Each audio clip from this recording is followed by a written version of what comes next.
while placing the blame on former President Trump, who questioned her intentions at his rally over the weekend. So something interesting with that border visit, by the way, and I noticed this a little bit Friday afternoons, the coverage on the CNNs and the MSNBCs of the world, it was like this fawning coverage, but I think there was a little bit of embarrassment because she was there for like an hour and 45 minutes. I mean, soup to nuts, the plane landing and the plane then taking off to leave and go back to Washington, it was a total of 2 hours. And I think they were, I could just tell by watching the coverage, they wanted this to be like a big, production where they could talk about her finally going to the border, but they really, the coverage was very light, and I don't think that will be the case when the former president and the governor of Texas, Greg Abbott, get together and visit the border on Wednesday. You're so right, It's going to be interesting to see it play out. Oh, yes. All right, Alex, thank you. Let's welcome in the Powerhouse panel on this Monday morning. We've got attorney and Republican strategist Aaron Elmore with us. Political analyst Mark Halperin is here, and former Trump campaign aide Rick Gates is here as well. Aaron, I'm not sure if you were watching this play out on Friday. I was kind of glued to the TV just to see what the coverage would be like, and it was just kind of bizarre. I was watching CNN, I know, but I was doing some comp shopping watching CNN, and it was just like they were like, well, there it is. She's on her way back to Washington. It was so sudden, so quick, so abrupt. CNN and the other members of the mainstream media are basically at this point a Democrat super PAC. So all they are is just banging the gong for the Democrat Party and the leftists. They can do no wrong. Republicans are systemically racist, horrible people. They cover for Joe Biden. They gaslight the American people into thinking that Joe Biden is healthy and that Kamala will be a good leader and is a great vice president. They love identity politics. You're a freaking American. Yay. Woman. Yay. Any sort of label they can put on anyone, they will and they shall. And literally, it's like watching a one-sided conversation where two people just nod in unison like little minions. Yep, yep, yep, yep, yep. And now across the country, by the way, police forces in major cities are being refunded, not defunded. No one's really talking about that. President Trump held a rally about 40 miles west of Cleveland, Ohio on Saturday. There was about 25,000 people there. We got used to seeing these throughout his campaign and, of course, throughout his presidency. This was the first since he left office a little over 5 months ago. He was there to endorse a GOP congressional candidate named Max Miller, who is running against a sitting member of the Republican Party in the House, Anthony Gonzalez. We'll play a soundbite, then we'll get some reaction. Take a listen.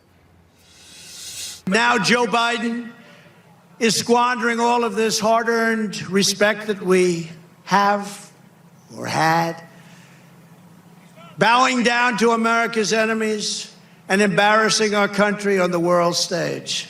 You saw that. Mark Halperin, to you first on this. The president, we had him on the broadcast here on Friday. I asked him, I said, are we going to see you out there rallying the majority of these candidates? This Anthony Gonzalez did vote for impeachment several months ago. He's one of the 10 House Republicans that voted for impeachment. And he said yes. What do you think a Trump endorsement is worth right now? In the short term, attention, fundraising, and the ability to call yourself the Donald Trump candidate. And as we go forward, let's see where Donald Trump places those valuable endorsements. How often will he endorse the candidate that, say, Mitch McConnell wants in a Senate race or Kevin McCarthy wants in a House race? And how much will he go his own way? The party generally supports incumbents. Here you've got the former president clearly saying, I want the incumbent to lose. It's going to be fascinating to see, but those endorsements are worth a lot. That's why almost everybody in the party wants them. Rick, same question to you. The value of an endorsement from the former president, what does that mean to these candidates? Yeah, if you're Max Miller, it's a tremendous boost for you on all respects. It brings in, I agree with Mark, a lot of attention, more importantly, fundraising, and even more importantly, voters and supporters. And if you look at the district, 16th District of Ohio, Donald Trump won that by 15 points in 2016 and 13 points in 2020, even, with Biden running. So I think that it is a substantial boost. The president obviously likes to talk about his record. I think it's 128-2 in terms of endorsements. And people seek out his endorsement. These rallies and everything that the president does, it's about the America First agenda. It's about saving America, and people can get on board with that. So I think it's going to continue to be a very important feature as we move toward 2022. And I think those people that have Donald Trump's endorsements are going to do very well as of now. Right now in Surfside, Florida, 152 people are unaccounted for. The mayor of Surfside, Charles Burkett, is going to be joining us on the program in just a little bit here. It is a devastating situation. We know that Nancy Pelosi has reached out to the mayor. Senators Rick Scott, Marco Rubio have both been actively involved, and Ron DeSantis has been, there the entire time. This building came down at 1:30 in the morning, meaning everyone was basically home, sound asleep on Thursday morning. Marco Rubio was on yesterday on some of the Sunday shows talking about how devastating this situation is. Take a listen. Very important, and that came across clearly. Aaron, you are the attorney on the panel. We are getting more information. The Washington Post had a very interesting piece yesterday about a 2018 report where they found structural issues with this building. They were people doing roof work when this building came down. That had just begun, that project, but ultimately they were looking to sort of reshore up this building. It sounds like people were well aware of maybe some issues with the structural integrity of this building before it came down Thursday night. It sounds like it. This is truly a tragedy of epic proportions with massive legal implications, both criminally and civilly. The families of the victims will seek compensation from whether it's the builder, the architect, the city, the inspectors. The list goes on and on. But I think the greatest point is you cannot make these people whole. They have lost their mothers, brothers, sisters, loved ones. It is seriously a big, huge tragedy for these families.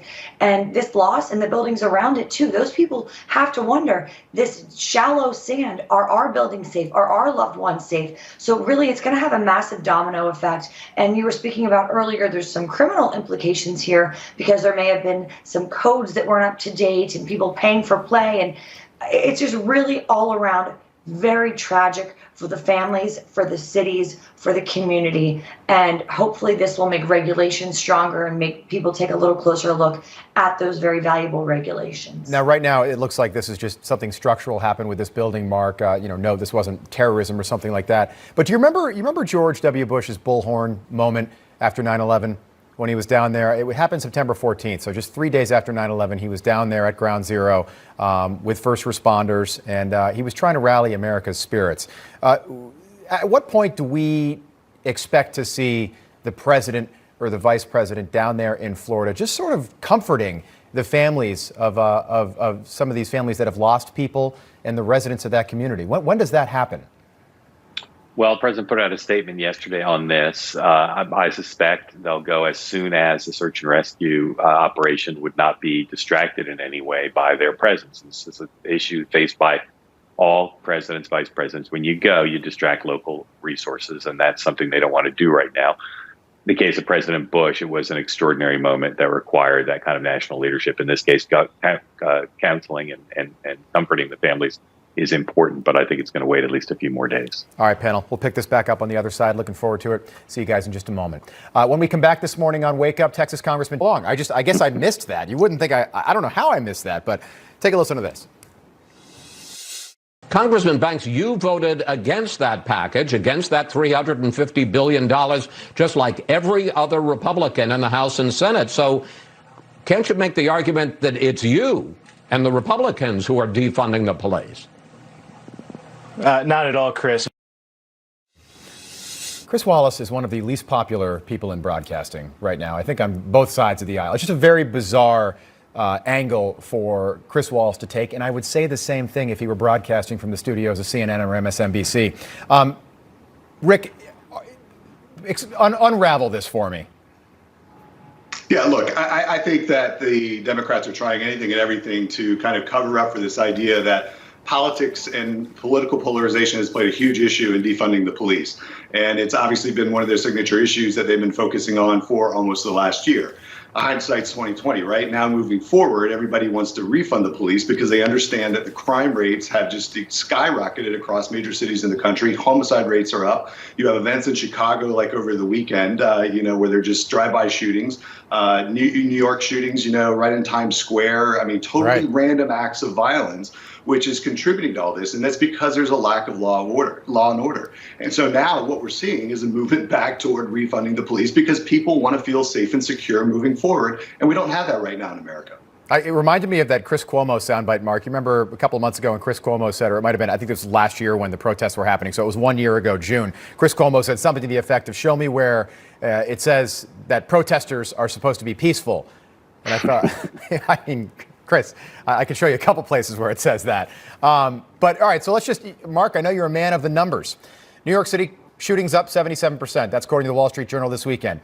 Democratic mayor in New York City, Democratic mayor in Baltimore, Democratic mayor in Oakland, Democratic mayor in Minneapolis. All four cities cut police budgets dramatically over the last 12 months.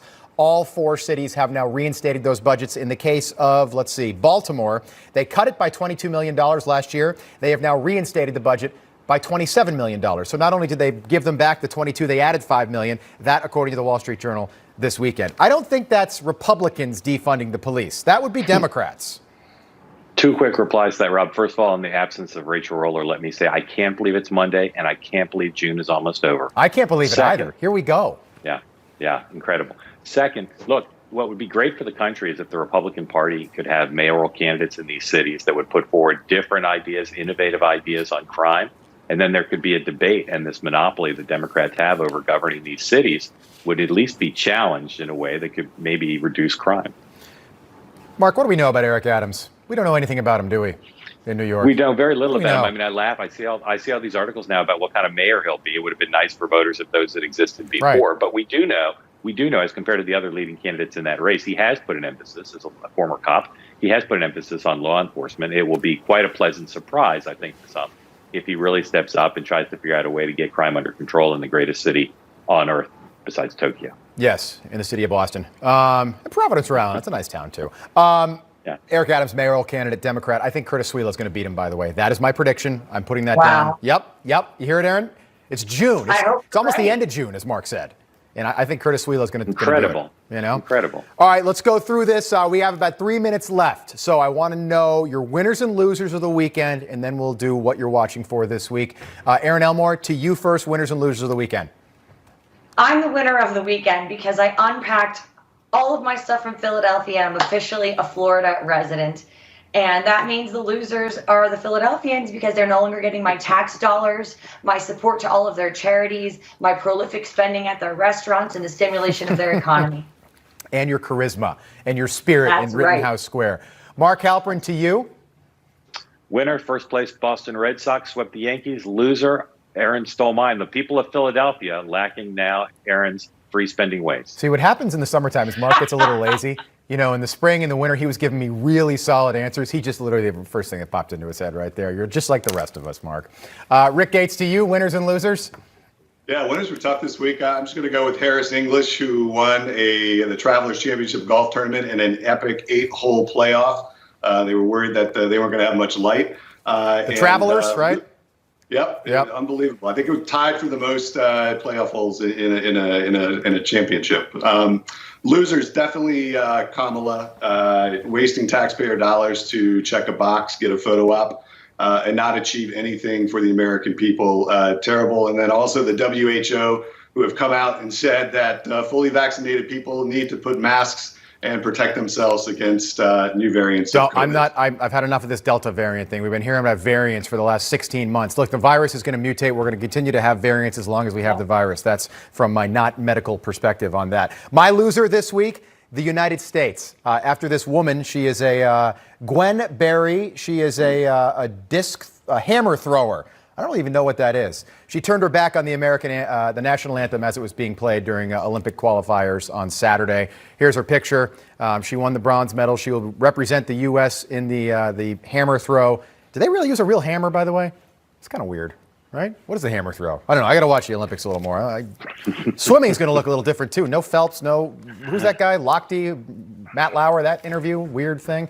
But yeah, she turned her back on the American flag. She thought they were playing the song to sort of mock her, and it turns out that's when they play the song, and that was very bizarre for me. Guys in the control room, how much time do we have left? Okay, because we're talking about UFOs, and I don't want to miss that. Rick Gates, do not turn off your television. I've got the answer to do aliens exist coming up right now. No commercial break. Mark, this is going to be big for you. This is going to be big. Yeah, I'm really interested in UFOs. I can tell. Aaron, as always, good to see you. We got to get some curtains for that Florida sun. I know, sorry. I see that. All right. We'll see you guys again soon. I really enjoyed it today. Great way to start. Have a great day. Thanks, guys. All right, now to UFOs. I was serious. After 6 months of waiting, the U.S. intelligence community finally released their long-awaited report on UFOs. It was a real barn burner here. It was 9 whole pages. The report looked at 144 instances of unidentified aerial phenomena between 2004 and 2021, better known as UFOs. Are little green men real?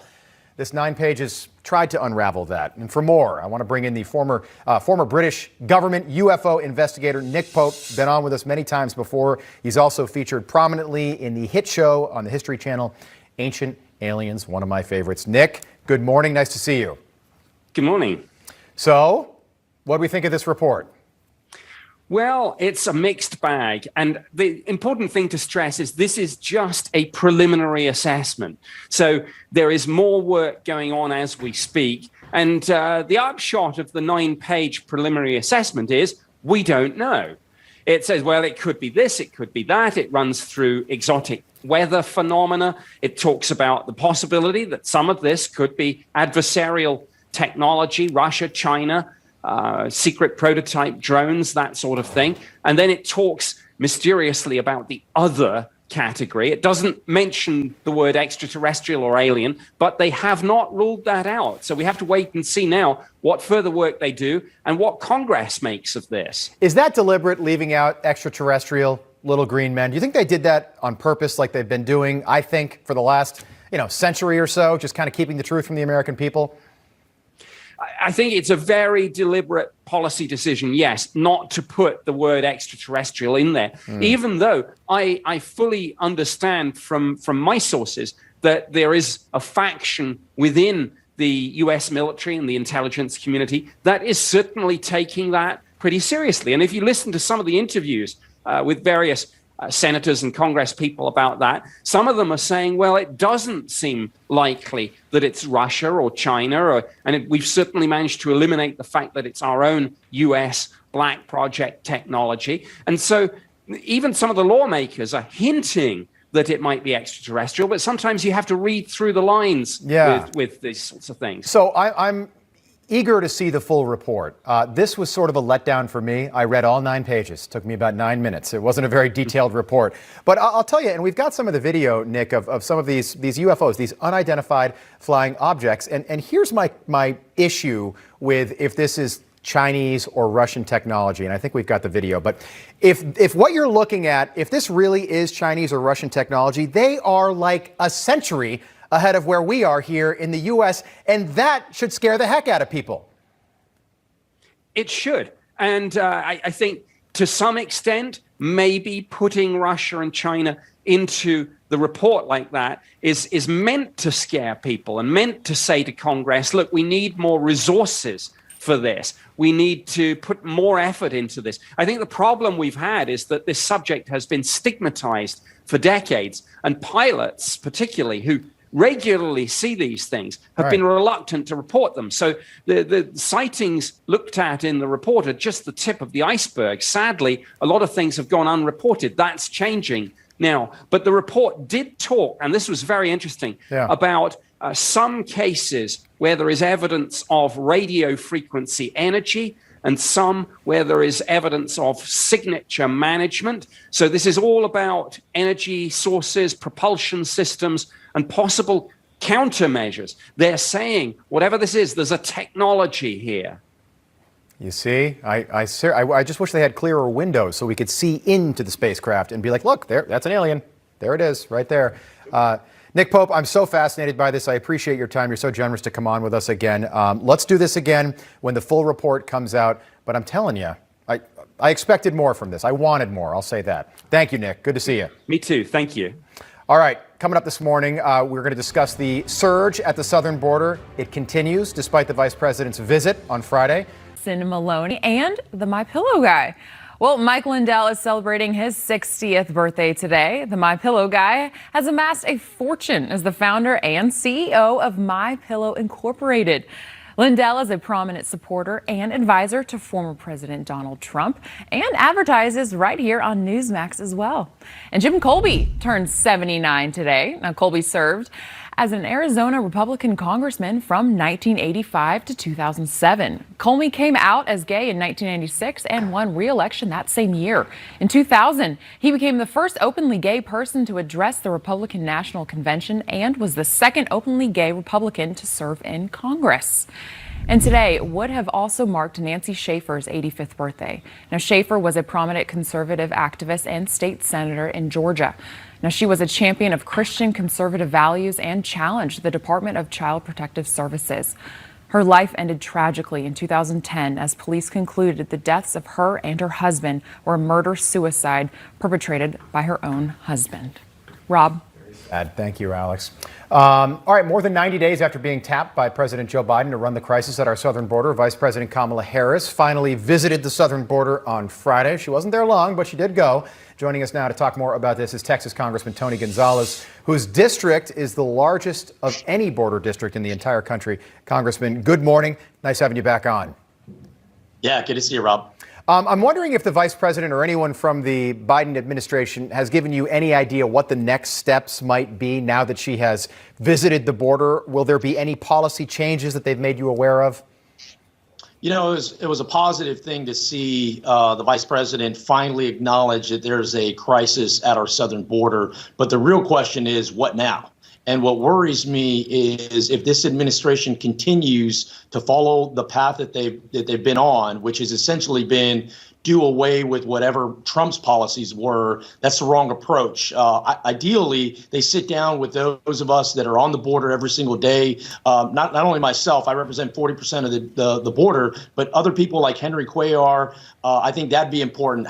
What now? What do we go forward? If they do away with Title 42, you're going to see this crisis go from bad to worse. I have a question for you since you brought up Title 42. So basically that allows anyone who might have coronavirus, for example, to just basically the border is now just a turnstile. You walk right through. Title 42 used to allow the Border Patrol to prevent people that might be sick with communicable diseases from walking into the country. We've got this Delta variant. And, you know, this variant seems to be more serious maybe than some of the other variants. Time will tell with that. But should we really be repealing Title 42 right now with this variant out there? Yeah, absolutely not. And look, I don't know if we have an alien problem, but I do know we have an illegal alien problem. And Title 42 is the last bastion that's holding that back. Border Patrol agents, the experts on the ground that see it and do it every day are begging to have Title 42 stay in place, because what's going to happen is it's just going to create more chaos. We're seeing record numbers of unaccompanied children. We're seeing record numbers of migrants come over. If Title 42 goes away, you're going to see floodgates open up wide open. And my hope is this administration can start to listen instead of have their head in the sand approach to it. Well, it is going to be interesting to see what President Trump and Governor Abbott have to say on Wednesday when they get together at the border. The president held his first rally since leaving office just outside Cleveland, Ohio on Saturday, and he talked about why the vice president is finally visiting the border now. Take a listen. Kamala Harris, your vice president, only went to the border yesterday for the one simple reason, because I announced that I was going next week, and I am, at the request of Texas Governor Abbott and the Border Patrol. I'm going to the border next week. Oh, if I didn't do that, I don't know if she was ever going to go. I really don't know was she ever going to go? I don't know. Congressman, this is really unprecedented. A sitting governor is going to appear at the border with a former president instead of a sitting vice president. What does that tell you? You know, President Trump isn't wrong. You know, we in Congress, Kevin McCarthy made a trip back in March. I've hosted over 25 members to the border. We've been pushing hard to get the administration's attention on this issue. It really took former President Trump showing that he was going to come down to the border for them to do anything. The fact that he is a former president and he has more of the pulse of what is happening on the ground just goes to show the state of where this administration is. Like I said, I hope they start to listen more and acknowledge that this problem is only solved in a bipartisan manner with Republicans and Democrats alike. Their head in the sand approach will not work. Yeah, we had the president on the show on Friday, and I thought he put it so succinctly. He said, listen, if you just kept remaining in Mexico, there wouldn't be a crisis at the border right now. I thought that summarized the situation perfectly. Congressman Gonzalez, so nice seeing you. Keep us posted on everything down there. Hope to talk to you later in the week after the former president and the governor visit the border. Thank you. Thank you. All right, that is Congressman Tony Gonzalez joining us. Are watching that play out. Welcome back to the show. I'm Rob Finnerty. It's been almost 400 days since Derek Chauvin kneeled on George Floyd's neck. On Friday, Chauvin found out how long his sentence in jail would be. And joining us for more on that is defense attorney Mark Garrigus. Mark, good morning. I am not Rachel. I know, but you do okay. I do okay, but I don't get any special Mark graphics. We got to build that up. Rachel, no. I know she's watching right now. She's been texting me all morning long with the new baby. But it's nice to be with you. There's a lot to sort of unpack when it comes to this sentencing. Take us through Friday's hearing. What'd you think of the sentence? Was it enough? Was it too much? What'd you think?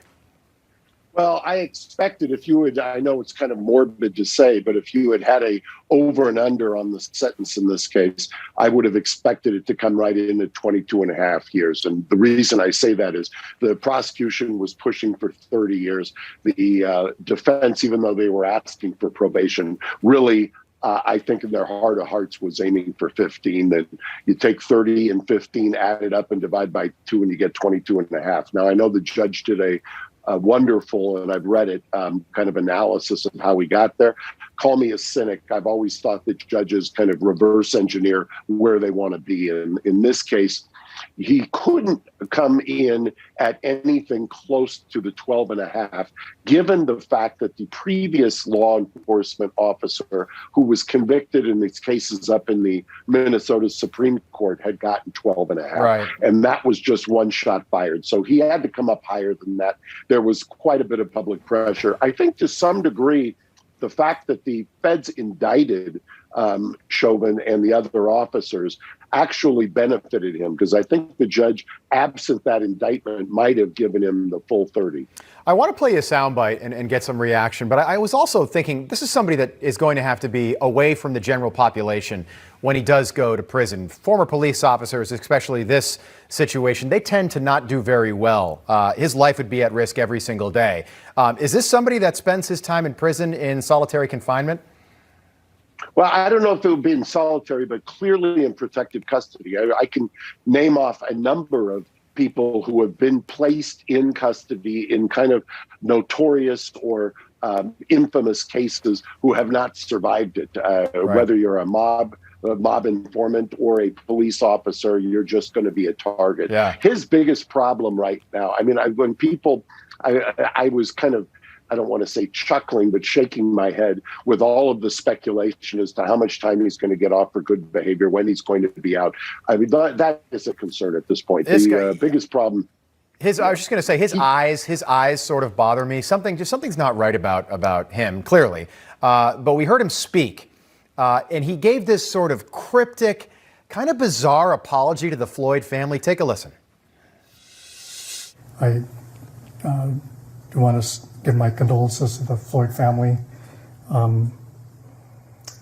There's going to be some other information in the future that would be of interest, and I hope things will give you some peace of mind.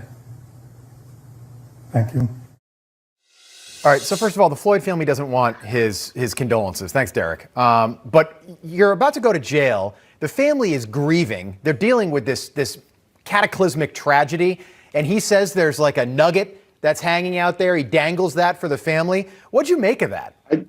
Well, I'd like to think that you and I had, or your producer had talked to me, because I wanted to comment on that. I thought it was bizarre. My immediate reaction was that, and I've had this situation where when they're under siege, defendants latch on to something. And I thought initially maybe he has some expert who's going to give some kind of a report that's going to give some alternative explanation. But somebody else in the office had said, no, I think he's probably referring to the fact that he's entering into plea negotiations, and maybe there's going to be a plea, and maybe that would give them some solace in terms of a closure on this, so they don't have to go through another trial. while and maybe it would be waiving his appeal. I don't know.